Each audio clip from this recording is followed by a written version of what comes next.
Hello friends, मैं हूं ज्योति प्रिया और मैं लेकर आई हूं आज एक नया चैप्टर, हाइड्रोजन चैप्टर। मैं इतना विश्वास दिला सकती हूँ कि ये जो नोट्स है वो आप लोगों को बहुत हेल्प करेगा प्रिपरेशन के लिए। तो चलो स्टार्ट करते हैं हाइड्रोजन चैप्टर। सबसे पहले हम लोग हाइड्रोजन के बारे में जानेंगे। तो उससे पहले हम लोग डिस्कस कर लेते हैं कौन कौन सा टॉपिक इस चैप्टर में इम्पॉर्टेंट है। सबसे पहले तो हमको प्रिपरेशन ऑफ H2 ये याद होना चाहिए। इसका जो लेबोरेटरी मेथड होता है वो सब का इक्वेशन, ये सब जो भी होता है वो हम लोग को याद होना चाहिए प्रॉपर। फिर उसके बाद H2O, फिर H2O2, फिर हैवी वाटर जिसको हम लोग D2O भी बोलते हैं। ये जो है वो +4 टॉपिक है, इसको तो मतलब मस्ती कर लीजिएगा आप लोग।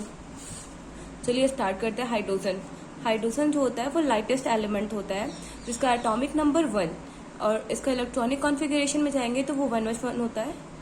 और ये जो मतलब अगर बोले मोस्ट अबेंडेंट कौन से रूप में एग्जिस्ट करता है तो वो है H2। ठीक है, इसको हम लोग आगे देखते हैं। H2 पोजीशन के बारे में डिस्कस करेंगे जो पीरियोडिक टेबल में होता है। ठीक है, तो हम लोग को पता है कि हाइड्रोजन को जो है एक मतलब सेपरेटली उसको जगह दिया गया है पीरियोडिक टेबल में, क्योंकि इसका जो बिहेवियर है वो अल्कली के जैसा भी होता है और हैलोजन के जैसा भी होता है। तो अल्कली के जैसा क्यों होता है और हैलोजन के जैसा क्यों होता है ये हम लोग डिस्कस करते हैं अभी। तो H2 जो होता है वो अल्कली की तरह होता है क्योंकि इसका जो इलेक्ट्रॉनिक कॉन्फ़िगरेशन है वो तो 1 इलेक्ट्रॉन होता है, 1s1 होता है। फिर इसमें 1 इलेक्ट्रॉन जो होता है वो इनर मोस्ट सेल में होता है। M+ आयन जो है वो फॉर्म होता है इसमें। इसका ऑक्सीडेशन स्टेट जो होता है वो 1 होता है, सेम एज Z1, मतलब अल्कली मेटल जो होता है मतलब ग्रुप 1 उसकी जैसा मतलब होता है, सेम टू सेम। फिर वैलेंसी भी हो गया, वो 1 हो गया। फिर हैलोजन की तरह क्यों होता है, क्योंकि हैलोजन में क्या होता है दोनों ही नॉन मेटल, मतलब हैलोजन भी नॉन मेटल हो गया, हाइड्रोजन भी जो है वो भी नॉन मेटल हो गया। फिर उसके बाद आता है इसका डायटोमिक मॉलिक्यूलर फार्मूला जो होता है वो H2 होता है। जैसे कि हैलोजन में भी कैसे एग्जिस्ट करता है, F2 Cl2 Br2 I2 ऐसे एग्जिस्ट करता है। फिर इसका जो आयोनाइजेशन एनर्जी मतलब I फॉर आयोनाइजेशन एनर्जी जो सिमिलर टू हैलोजन होता है। ठीक है, अब नॉर्मली हम लोग ऐसा देखते हैं ना कि एक रफ आइडिया कर सकते हैं आप लोग। जो En होता है वो इनवर्सली प्रोपोर्शनल टू साइज होता है। सेम I जो होता है वो भी सेम यही रिलेशन होता है। तो मतलब ये हर जगह तो नहीं फॉलो होता, लेकिन जनरली इसको मान सकते हैं क्योंकि बहुत जगह ये रूल लग जाता है। ठीक है, अब देखिए हम लोग इलेक्ट्रोनेगेटिविटी के अकॉर्डिंग ही जो है वो नाम रखते हैं। जैसे कि अगर ऑक्सीजन है तो ऑक्साइड बोलते हैं, सल्फर है तो सल्फाइड बोलते हैं। तो ऐसे अगर En देखें हम लोग तो F और O में इलेक्ट्रोनेगेटिविटी जो होता है वो F का ज्यादा होता है।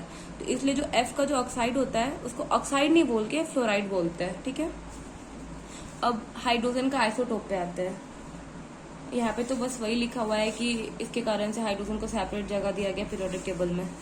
अब आइसोटोप पे आते हैं हम लोग। आइसोटोप जो है हाइड्रोजन, ठीक है, तो हाइड्रोजन का सिर्फ अगर ऊपर वाला देखें तो हम लोग ऐसा देखते हैं। अगर ये आपका एटम है तो ऊपर जो होता है वो एटॉमिक मास होता है, जो नीचे होता है वो एटॉमिक नंबर होता है। ठीक है, तो टोटल आइसोटोप जो होता है हाइड्रोजन का वो 3 होता है। ठीक है, फर्स्ट जो होता है वो हाइड्रोजन, सेकेंड ड्यूटेरियम, थर्ड आपका ये टेरिटियम। ठीक है, तो टेरिटियम जो होता है वो आपका रेडियो एक्टिव होता है। इसका अगर कोई फॉर्मूला में जाएंगे तो H13 होता है, जिसका T½ जो होता है वो 12.33 ईयर्स होता है। ये मतलब डेटा NCERT में दिया हुआ है तो इसको याद कर सकते हैं आप। और ये जो है रियरली फॉर्म इन नेचर, क्योंकि बता रहे हैं हम लोग ये रेडियो एक्टिव है तो मतलब याद ही होना चाहिए फिर। और फिर H12 जो होता है वो ड्यूटेरियम, ये हैवी हाइड्रोजन, यही जो आपका D2O का फॉर्मेशन करता है। ठीक है, और हाइड्रोजन लोग पढ़े थे अभी, जो H2 के फॉर्म में एग्जिस्ट करता है। ठीक है, चलिए हम लोग आगे बढ़ते हैं। इसके बाद आते हैं हम लोग मोस्ट अबेंडेंट, बताए थे अभी H2 होता है। जो H2 जो होता है आपका वो रिड्यूसिंग नेचर का होता है। ठीक है, तो अब हम लोग आते हैं प्रिपरेशन ऑफ H2 के बारे में। तो सबसे पहले हम लोग लैब मेथड पढ़ेंगे। लैब मेथड में क्या होता है, जिंक प्लस डाइल्यूट एसिड और एक्वस बेस जो होता है वो दोनों से मतलब अगर हम करें मतलब रिएक्शन करवाए तो वो H2 रिलीज करेगा।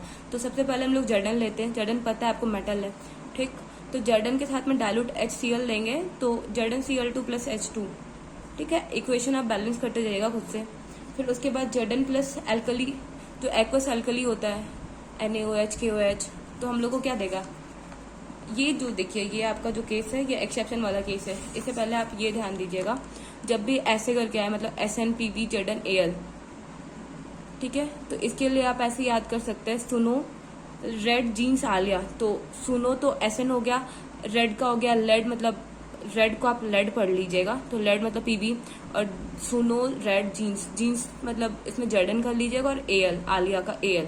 तो ये सब जो होता है सॉल्यूबल इन NaOH, ठीक है। जैसे कि नॉर्मली हम लोग यहाँ पे डाइल्यूट HCl डाले ZN के साथ में, तो यहाँ पे ZnCl2 बना, लेकिन अगर वही यहाँ पे NaOH रहता तो यहाँ पे ZN भी है, तो ये आपका बनेगा, तो यहाँ पे आपका बनेगा Na2ZnO2 + H2।